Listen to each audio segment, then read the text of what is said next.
आयुष, आप तमाम अपडेट्स एक एक कर, अब सबसे पहला अपडेट आप दीजिए दर्शकों को। जी देखिए, सबसे पहला और सबसे बड़ा अपडेट जिसको लेकर हर कोई जानना चाहता है वो यही है कि संजू सैमसन टीम में रहने वाले हैं या नहीं। हर कोई हर जगह यही बातें चल रही हैं, संजू सैमसन रहेंगे या नहीं, या फिर वापस से जस्टिस फॉर सैमसन ट्रेंड होने वाला है। साथ ही में सवाल ये भी उठाए जा रहे हैं कि क्या संजू सैमसन को लेकर जो एक चारों तरफ माहौल बना हुआ है कुछ दिनों से कि हो सकता है वो पार्ट ना हो, या फिर ये कह दे कि जब से इंडिया का स्क्वाड अनाउंसमेंट हुआ है तब से कि हो सकता है कि वो स्क्वाड के पार्ट ना हो, अगर वो होंगे तो किस पोजीशन पे होंगे, तो उसको लेकर एक जो क्लियर पिक्चर है वो आखिरी प्रैक्टिस सेशन जो एक तरीके से कह सकते हैं हम उससे सामने आ चुकी है। क्योंकि अगर आप बात करें आज तो टीम इंडिया की कोई प्रैक्टिस नहीं है, कल वापस से वो प्रैक्टिस के लिए आने वाले, पर वो बहुत छोटी ड्यूरेशन की प्रैक्टिस रहने वाली है। परसों और कल जो टीम इंडिया ने प्रैक्टिस सेशन किया है वो एक बहुत ही लंबी प्रैक्टिस सेशन रही है, और ऐसे में संजू सैमसन वहां पे बैटिंग करते हुए प्राइमरी बैटर्स के साथ नहीं दिखे हैं। जो हमारे प्राइमरी बैटर्स हैं जैसे कि अभिषेक शर्मा, शुभमन गिल, तिलक वर्मा, सूर्य कुमार यादव, रिंकू सिंह भी थे उसमें, साथ ही साथ आपको ये भी बता दें कि हार्दिक पांड्या भी थे उसमें। ये 5-6 बैटर्स वहां पे बैटिंग करते हुए दिख रहे थे। पर वहीं दूसरी तरफ सितांशु कोटक जो कि इस वक्त भारत के बैटिंग कोच हैं, उनके साथ संजू सैमसन अलग से ड्राइव्स प्रैक्टिस करते हुए नजर आ रहे थे। ऐसे में हर कोई ये सवाल पूछ रहा है कि जब टीम इंडिया के प्राइमरी बैटर्स बैटिंग कर रहे हैं, ऐसे में संजू सैमसन साइड में खड़े होकर क्या कर रहे थे, तो आपको इस पर भी अपडेट दे देते हैं। जब कुलदीप यादव, वरुण चक्रवर्ती ये सब एक थोड़ी बहुत बैटिंग प्रैक्टिस सेक्शन के लिए आए थे नेट्स में, उधर कुछ देरों के लिए, मतलब ऐसा रिपोर्टेडली कहा जा रहा है कि 1 या 1.5 मिनट के लिए बस हाई रेंज शॉट्स, सिक्सेस, चौके ये सब मारते हुए संजू सैमसन दिखे थे, पर बहुत ज्यादा देर तक उन्होंने टाइम स्पेंड नहीं किया है। ऐसे में क्योंकि संजू सैमसन ने कल विकेट कीपिंग की भी प्रैक्टिस नहीं की है, साथ ही में संजू सैमसन ने बैटिंग की भी बहुत खासा प्रैक्टिस नहीं की है, तो हर कोई ये अनुमान लगा के चल रहा है कि अगर संजू सैमसन टीम में अपनी जगह बनाते हैं तो या तो वो एज एन फिनिशर बनाने वाले हैं, जहां पे वो रिंकू सिंह को हो सकता है रिप्लेस कर दें एक एक्स्ट्रा बॉलर के लिए, या फिर आपको संजू सैमसन टीम में दिखेंगे ही नहीं। इसी पर आपको एक अपडेट और देता हूं कि संजू सैमसन ने नेट्स में बड़े बड़े शॉट्स की प्रैक्टिस की है, मतलब जो पावर हिटिंग की प्रैक्टिस की है संजू सैमसन ने, तो उससे कहीं ना कहीं इशारा मिल रहा है, एक हिंट मिल रहा है कि हो सकता है संजू सैमसन को एज फिनिशर यूज किया जाए एशिया कप में। कहीं ना कहीं ये एक चौंकाने वाली खबर हो सकती है अगर Sanju Samson as finisher playing 11 का हिस्सा बनते हैं एशिया कप में। मैं आपसे एक छोटी सी चीज पूछना चाहूंगा, इस पे आपकी राय लेना चाहूंगा कि एक प्लेयर जिसको आपने लंबे समय तक एज एन ओपनर, मतलब 1 साल का समय आपने उन्हें दिया एज एन ओपनर, आपने उन्हें खिलाया, आपने उन्हें ग्रूम किया, वो फेल होते रहे, आपने उन्हें चांस दिया, फिर उसके बाद उन्होंने आपके लिए एक्सेप्शनल परफॉर्मेंस डिलीवर कर दी, और उसके बाद से उन्होंने अपनी सीट को वहां पे सील कर लिया। बिल्कुल बिल्कुल। अचानक से उस प्लेयर को आप बोलते हो कि अब हम या तो आपको प्लेइंग 11 में नहीं देख रहे हैं, और अगर हम आपको मौका दे रहे हैं तो हम आपको एज ए फिनिशर देने वाले हैं, उसकी मेंटल स्टेट पे क्या कुछ बीतेगी? देखिए कहीं ना कहीं बाहर अगर बैठाना होगा ना संजू सैमसन को, तो वो एक बहुत ही टफ कॉल होगा, और गंभीर को भी अच्छे से पता है कि मतलब संजू सैमसन ने कुछ खराब नहीं किया है कि उन्हें प्लेइंग 11 से बाहर किया जाए।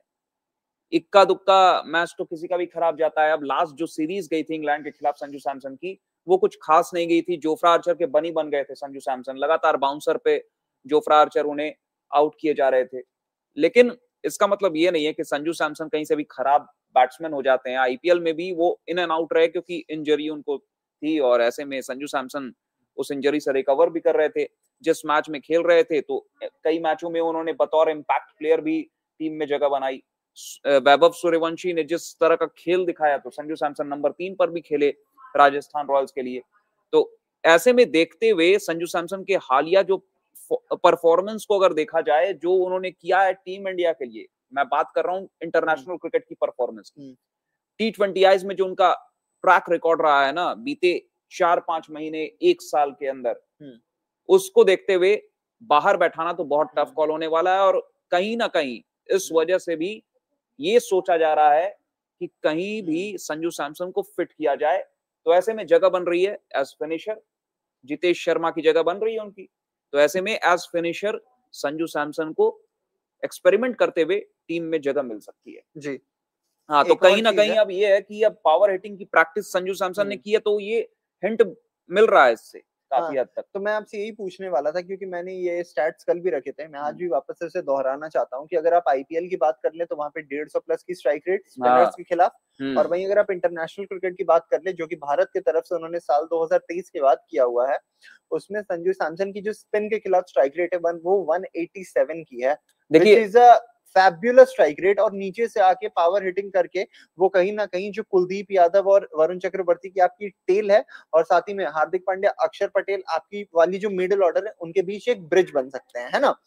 क्या आप संजू सैमसन को एज अ फिनिशर भी मौका दोगे, क्वेश्चन मार्क के साथ, क्योंकि आपके पास रिंकू सिंह है और रिंकू सिंह प्रैक्टिस में दिख रहे हैं।